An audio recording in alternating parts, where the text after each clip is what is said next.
I got so much motherfucking design on right now. Break it down, bring it back, make it clap. I got 3 old thoughts, new guap, where that day. Bitches on my line, and you know they come straight. Hold up, what it not, 45, scope it down, straight. Whoa, how you fucking with these hoes up?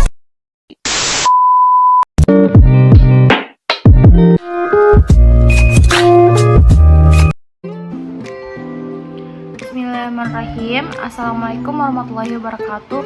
Perkenalkan, nama saya Eni Karisma Lubis dengan NIM 210304150. Saya di sini akan mempresentasikan sebuah materi-materi yang pernah kita pelajari sebelumnya tentang manajemen sumber daya manusia. Materi yang pertama di pertemuan kedua yaitu pengertian dan fungsi manajemen sumber daya manusia. Didefinisikan sebagai proses serta upaya untuk merekrut, mengembangkan, motivasi, mengevaluasi keseluruhan sumber daya manusia yang diperlukan perusahaan dalam pencapaian tujuannya. Pada dasarnya, fungsi bagian personalia adalah perencanaan konsep rekrutan, pengembangan dan peningkatan kualitas sumber daya manusia yang diperlukan oleh perusahaan, kebijakan-kebijakan yang menyangkut peraturan tenaga kerja untuk mengikuti pelatihan-pelatihan hingga melanjutkannya. Studi yang mengikuti definisi dari Peter F. Drucker. Efektif di sini didefinisikan sebagai tenaga kerja yang mampu melakukan pekerjaan yang benar. Setiap tenaga kerja yang mampu dan tahu memilih, menganalisa, serta melakukan apa yang harusnya dilakukan dalam kaitannya dengan fungsinya di dalam perusahaan dan kaitannya dalam pencapaian tujuan perusahaan. Sedangkan efisien di sini dimaksudkan sebagai tenaga kerja yang mampu untuk melakukan sesuatu dengan benar. Artinya adalah setelah tenaga kerja memahami dan mampu mengetahui apa yang semestinya dilakukan, namun juga tenaga kerja mampu melakukannya dengan benar. Maka kunci pokok manajemen sumber daya manusia adalah how to find or get the best person and how to mention it. Bagaimana kita mendapatkan orang yang tepat untuk pekerjaan yang tersedia dalam organisasi bisnis kita, dan bagaimana kita dapat memelihara dan mempertahankannya. Maka keseluruhan proses tersebut dinamakan dengan proses manajemen sumber daya manusia. Fungsi manajemen sumber daya manusia dalam perusahaan yaitu yang pertama ada staffing atau keanggotaan, yang kedua evaluasi kerja, yang ketiga kompensasi, yang keempat pelatihan dan pengembangan, yang kelima employee relation, yang keenam personal research, yang ketujuh ada kesehatan serta keselamatan kerja, yang kedelapan ada perencanaan sumber daya manusia, yang kesembilan ada pengangkatan dan pemberhentian karyawan, yang ke-10 ada pengupahan tujuan, yang ke-11 penilaian kinerja, pengembangan karir, yang ke-12 penerapan efektivitas hubungan kerja. Baiklah, kita lanjutkan dengan pertemuan yang ketiga dan keempat, yaitu perencanaan sumber daya manusia. Perencanaan sumber daya manusia atau perencanaan tenaga kerja dapat diartikan sebagai suatu proses menentukan kebutuhan akan tenaga kerja didasarkan peramalan, pengembangan, pengimplementasian, dan pengontrolan kebutuhan tersebut yang berintegrasi dengan rencana organisasi agar tercipta jumlah pegawai, penempatan pegawai secara tepat dan bermanfaat secara ekonomis. Perencanaan sumber daya manusia atau Human Resource Planning disingkat PSDM merupakan fungsi pertama dan utama dari manajemen sumber daya manusia. PSDM diproses oleh perencanaan atau planner dan hasilnya menjadi rencana atau plan. Dalam rencana ditetapkan tujuan dan pedoman pada pelaksanaan serta menjadi dasar kontrol. Tanpa rencana, kontrol tak dapat dilakukan. Dan tanpa kontrol, pelaksanaan rencana baik atau salah tidak dapat diketahui. Perencanaan prosedur dan rencana SDM. Perencanaan planner adalah orang, baik individu maupun kelompok, yang memproses perencanaan atau planning yang hasilnya menjadi rencana atau plan. Perencanaan SDM menjadi lebih penting bagi perusahaan karena globalisasi teknologi baru. Proses perekrutasi organisasi selalu membayangi kehidupan organisasi. Adapun 4 aspek perencanaan SDM yang harus diperhatikan yaitu yang pertama, memperkirakan jumlah karyawan yang dibutuhkan atau peramalan karyawan. Yang kedua, melakukan analisis SDM yang tersedia dalam organisasi atau Human Resource Audit. Yang ketiga, melakukan analisis keseimbangan penawaran dan permintaan atau Demand and Supply Analysis. Yang keempat, menjalankan program aksi atau action program. Selanjutnya ada syarat-syarat perencanaan sumber daya manusia. Harus mengetahui secara jelas masalah yang akan direncanakan. Yang kedua, harus mampu mengumpulkan dan menganalisis informasi tentang SDM. Yang ketiga, harus mempunyai pengetahuan luas tentang job and needs, organisasi dan situasi persediaan SDM. Yang keempat, harus mampu membaca situasi SDM masa kini dan masa mendatang. Yang kelima, mampu memperkirakan peningkatan sumber daya manusia dan teknologi masa depan.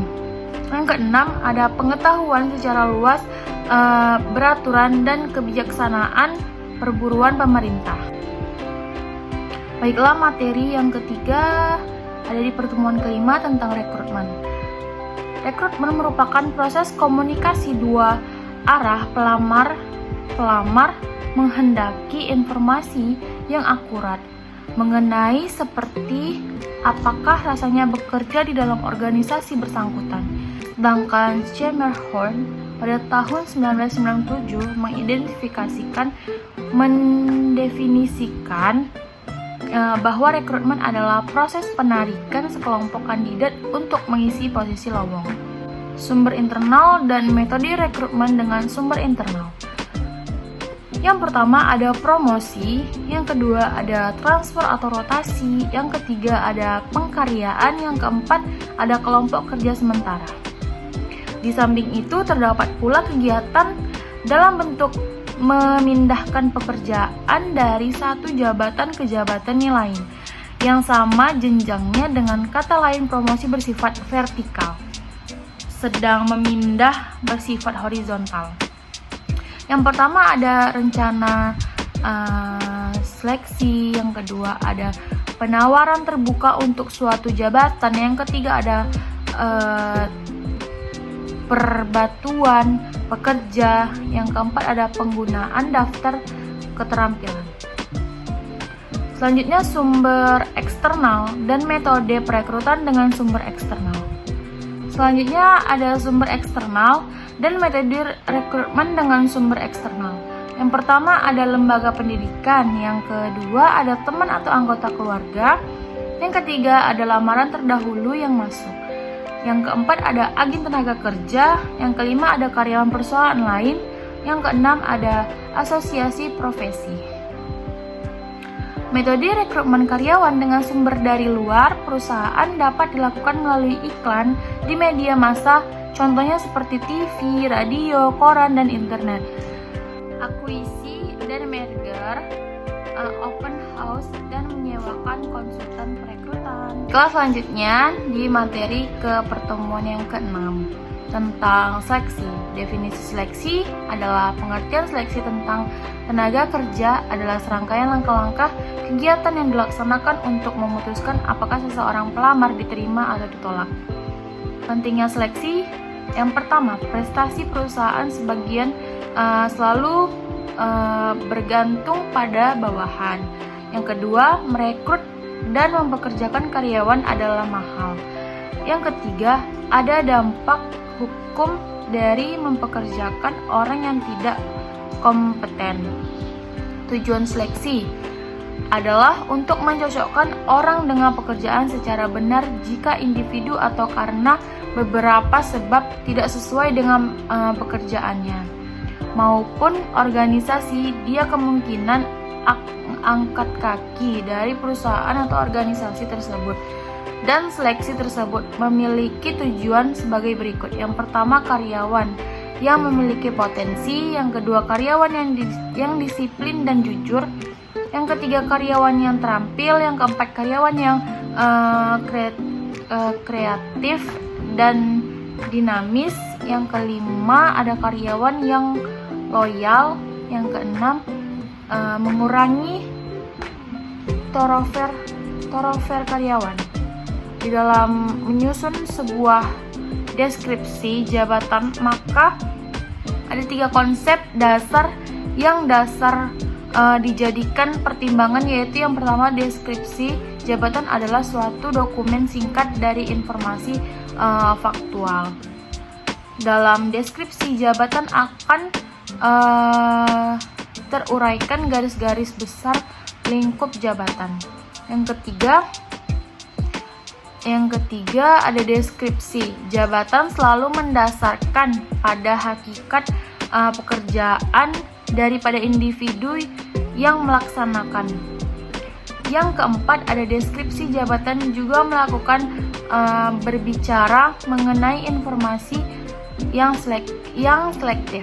Yang kelima, data yang tercatat dalam deskriptif jabatan akan lebih ditekankan pada hakikat faktor dalam seleksi tenaga kerja. A. Penawaran tenaga kerja. Yang B. Tantangan etis. Yang C. Tantangan organisasional. Yang D. Kesamaan kesempatan memperoleh pekerjaan. Adapun tahapan-tahapan seleksi, yang pertama, penerimaan pendahuluan. Yang kedua, tes penerimaan. Yang ketiga, ada wawancara seleksi. Yang keempat, pemeriksaan referensi. Yang kelima, ada evaluasi medis. Yang keenam, wawancara oleh penyediaan. Yang kesembilan, keputusan penerimaan. Baiklah, selanjutnya kita akan lanjut ke materi pertemuan ke-7 dengan judul fungsi pengembangan tenaga kerja. Yang pertama, meningkatkan pelayanan kepada konsumen. Yang kedua, membangun moral bagi baik karyawan. Yang ketiga, mengurangi potensi kerusakan pada aset produksi. Pengembangan tenaga kerja atau biasa disebut dengan karyawan merupakan kegiatan yang memberikan atau menambah pengetahuan guna meningkatkan kapasitas, kinerja, serta mengurangi kesalahan dalam melakukan pekerjaan oleh karyawan. Pengembangan karyawan sendiri berfokus pada menyiapkan diri karyawan untuk menguasai sesuatu keahlian baru karena akan diberikan jenis pekerjaan yang berbeda dan biasanya memiliki tanggung jawab yang lebih kuat. Tujuan pengembangan tenaga kerja, yang pertama, memperbaiki kualitas tenaga kerja. Yang kedua, meningkatkan produktivitas tenaga kerja. Yang ketiga, mengurangi waktu belajar bagi tenaga kerja. Yang keempat, meningkatkan retensi tenaga kerja. Ada konsep pengembangan SDM.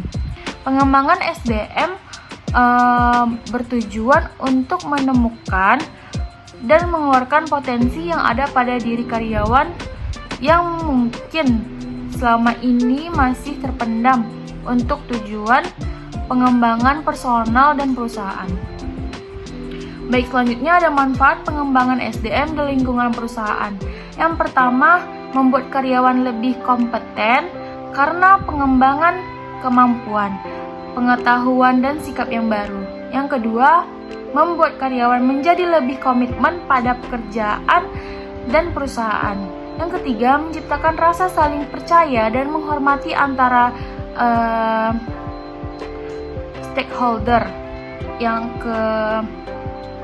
kelima, ada mendorong kemampuan problem solving. Yang keenam, ada meningkatkan kerja sama tim sehingga melahirkan budaya atensi di dalam perusahaan. Prioritas strategi untuk membangun SDM merupakan menurut Harrison tahun 2005 adalah yang pertama, meningkatkan kesadaran akan perlunya budaya serta belajar yang mengarah pada perbaikan berkelanjutan. Yang kedua, ada mengembangkan kompetensi manajer untuk terlibat aktif dalam pembelajaran yang mengarah pada penciptaan pengetahuan. Yang ketiga, ada manfaat e-learning untuk berbagi pengetahuan yang ada atau mencari pengetahuan baru.